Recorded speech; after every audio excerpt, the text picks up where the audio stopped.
大家好，我係 Hoop Scholar 嘅 Stephen。今日我哋繼續 Luka Doncic Full Breakdown Part 2。想準時睇之後嘅 breakdown，記得 subscribe 同撳個 long 開 notification。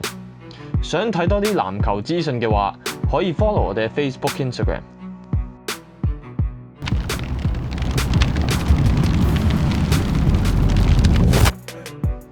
上次分析完 Luka 嘅控球同埋鏟籃技巧，今日我哋講下 Luka 嘅射波。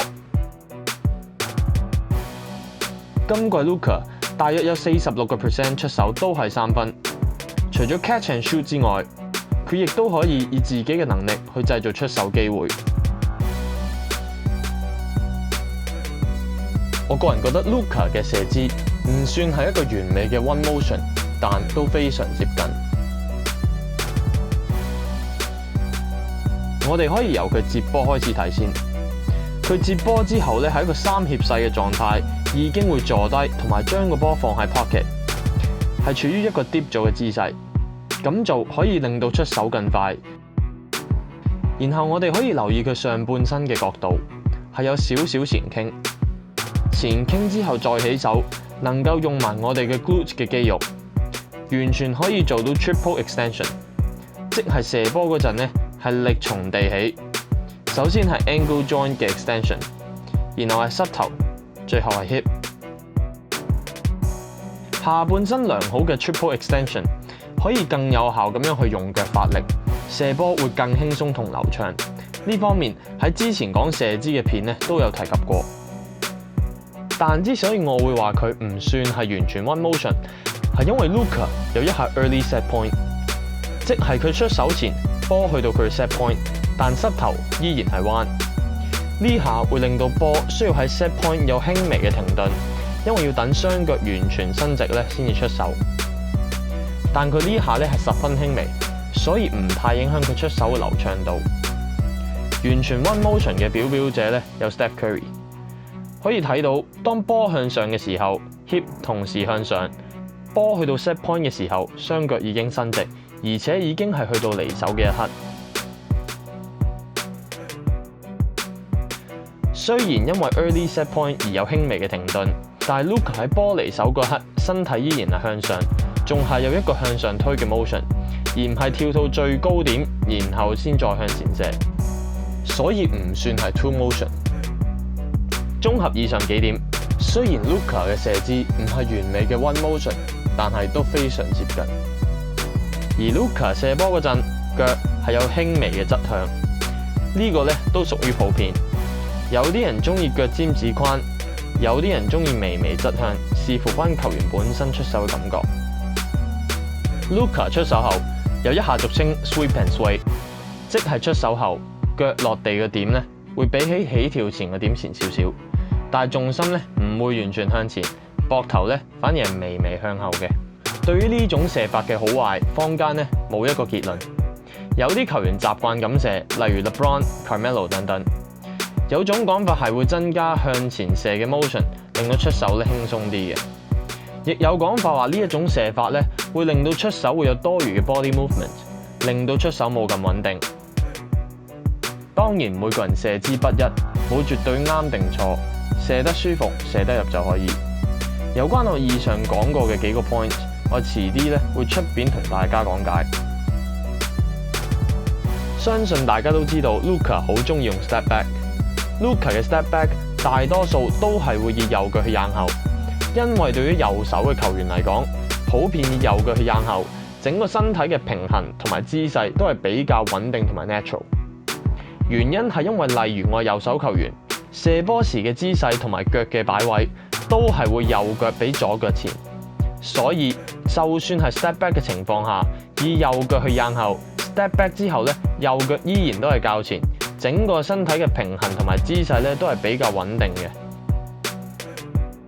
相反，如果我哋要以左腳去 step back 之後，好難去調整將左腳放喺後邊嘅，所以我哋起手嘅時候，唯有去調整上半身，以旋腰去調整出手嘅角度，好自然會有啲 fade away 同埋 off balance。當然係絕對無分對錯。但係右手嘅球員以右腳 step back 咧，相對平衡會好好多。除咗以右腳 step back 令到佢保持到好嘅平衡之外，Luka 嘅 step back 咧唔係大力彈後，佢反而係 reach back 去踏後，注重於創造空間。意思即係 step back 嘅時候腳比較貼地，要求嘅係快同埋踏嗰步所覆蓋嘅距離。有別於大力彈後嘅 step back， 就例如好似 Derrick Rose 以前嘅嗰種 step back， 所以佢 step back 之後唔會 fade away 或者向後傾太多，個樁好穩，所以出手嘅時候咧就會好舒服同埋流暢。但係大家又知唔知其實 Luka 嘅 step back 都有分好多唔同嘅種類，例如佢會用之前介紹過嘅 misdirection touch step back、pound step back、under drag、inverted drag 等等。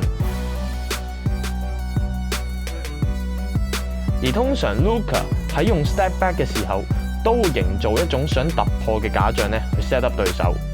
例如用 misdirection touch step back 嗰陣，佢會先以下 skip pass 去 set up。如果對手後退，佢有空間，佢就會以前腳輕輕踏一步去 sell the drive， 然後拎翻個平衡出手，同之前介紹過嘅 James Harden 常做嗰下咧係一樣嘅。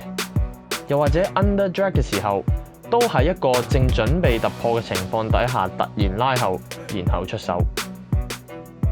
而我哋上集講過 ，Luka 好中意喺 skip pass 之後以下 inverted between the leg 去過對手。如果喺 skip 之後對手後退，而 Luka 能夠同對手拉開距離嘅話，喺呢個情況佢以一下 inverted drag 去出手。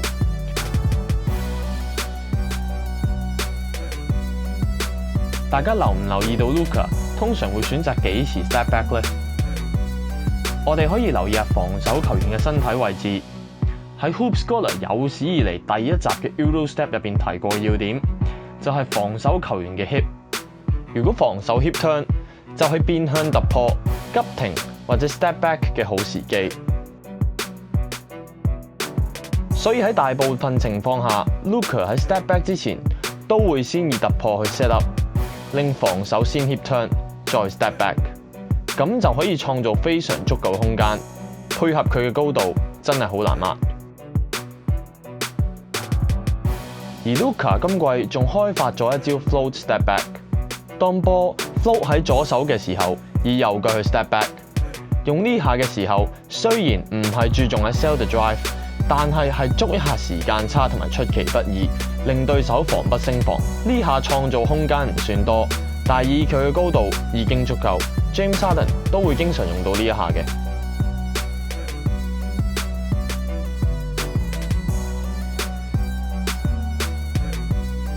Luka 係俗稱嘅 tough shot maker， 往往能夠喺常人入唔到嘅情況下成功出手射入，而所有偉大嘅球員都具備呢一種特質。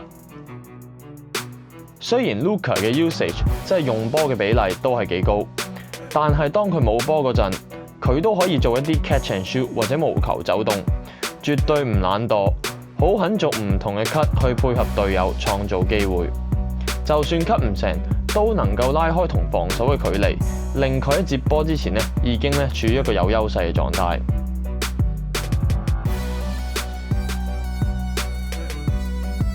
今集同大家分析咗 Luka 嘅射波同埋 step back。